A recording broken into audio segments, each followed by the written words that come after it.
مسلم دنیا میں آج دو بڑے طبقات نمایاں طور پر سامنے آتے ہیں۔ ایک طبقہ وہ ہے جسے ہم مذہبی طبقہ کہتے ہیں اور دوسرا وہ جو خود کو سیکولر کہتے ہیں۔ دونوں طبقات اپنی اپنی انتہاؤں میں پنسے ہوئے ہیں اور دونوں کے رویے نے اسلام کی اصل روح کو نقصان پہنچایا ہے۔ مذہبی طبقہ عموماً شدت پسندی اور انتہا پسندی کا شکار ہو جاتا ہے۔ وہ عموماً مظلوم لوگوں کے بجائے ظالم کے ساتھ شانہ بشانہ کھڑے ہو جاتے ہیں۔ خوف کی وجہ سے دین اسلام کے اصل حکامات کو اپنی مقاصد کے لیے استعمال کرنے لگ جاتے ہیں۔ وہ دین کو اس انداز میں پیش کرتے ہیں کہ وہ بدعات، فتوے اور سخت رویوں کے ذریعے عوام کو خوف میں مبتلا کر دیتا ہے۔ اس کے نتیجے میں اسلام کا اصل پیغام جو کہ عدل، اعتدال اور محبت ہے، پس منظر میں چلا جاتا ہے۔ یہ لوگ اکثر دین کو طاقت، سیاست اور ذاتی مفاد کے لیے استعمال کرتے ہیں اور عام لوگوں کو یہ باور کرواتے ہیں کہ صرف وہی دین کے اصل وارث ہیں۔ پاکستان میں مولانا فضل الرحمان، مولانا طاہر اشرفی اور مولانا مفتی عبد الرحیم کی مثال علماء سو کے طور پر لی جا سکتی ہے، جو اپنے مقاصد اور اسٹیبلشمنٹ کو خوش کرنے کے لیے کبھی بے بنیاد فتوے لگاتے ہیں، کبھی سیاسی یا غیر سیاسی تحریکوں کو بدنام کرنے کے لیے مختلف الزامات لگاتے ہیں۔ اب ذرا سیکولر طبقے کی طرف آتے ہیں۔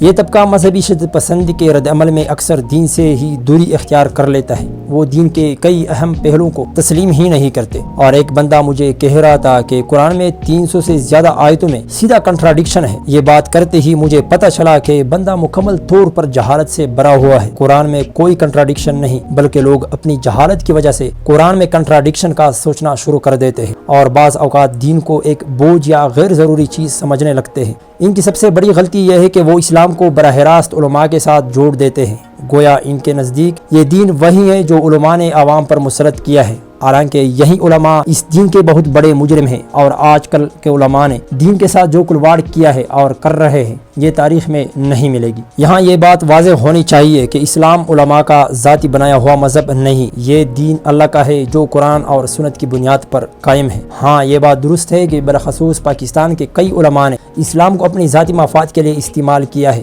انہوں نے سیاست، اقتدار اور طاقت حاصل کرنے کے لیے مذہب کو ہتھیار بنایا، فتوے دیے اور عوام کو گمراہ کیا۔ یہی وجہ ہے کہ سیکولر طبقہ اسلام کو علماء کے اعمال سے جوڑ کر دیکھنے لگا، لیکن یہ سوچ بھی بنیادی طور پر غلط ہے۔ اسلام کی اصل تصویر وہ ہے جو قرآن میں بیان کی گئی ہے اور جو ہمیں رسول اللہ صلی اللہ علیہ وسلم کی سیرت میں ملتی ہے۔ یہ دین امن، انصاف، رحمت اور ہدایت کا دین ہے۔ اس کی تعلیمات کبھی بھی شدت پسندی، ذاتی مفاد یا ظلم کو جائز قرار نہیں دیتی، لیکن بدقسمتی سے جب علماء نے اپنے مفاد کے لیے اس دین کو استعمال کیا تو اسلام کے چہروں کو مسخ کر کے دنیا کے سامنے پیش کیا۔ یہی وجہ ہے کہ سیکولر طبقہ بھی غلطی پر ہے، کیونکہ وہ دین کو علماء کا بنایا ہوا مذہب سمجھ کر مسترد کر دیتا ہے، جبکہ حقیقت یہ ہے کہ اسلام ان علماء کی اجاراداری نہیں بلکہ اللہ کی طرف سے نازل کردہ ایک کامل دین ہے جو مکمل طور پر ضابطہ حیات ہے۔ لہٰذا ضرورت اس بات کی ہے کہ ہم نہ تو مذہبی انتہا پسندی کا شکار ہو اور نہ ہی دین سے دوری اختیار کرے۔ اصل راستہ یہ ہے کہ ہم براہ راست قرآن و سنت کی طرف رجوع کریں، اسلام کو اس کی اصل شکل میں سمجھنے کی کوشش کریں اور اسے اپنی زندگی میں نافذ کریں۔ شعور کی بیداری کے ساتھ ہمیں یہ پہچاننا ہوگا کہ اسلام کسی مخصوص طبقے کا نہیں بلکہ پوری انسانیت کے لیے ہدایت اور رحمت ہے۔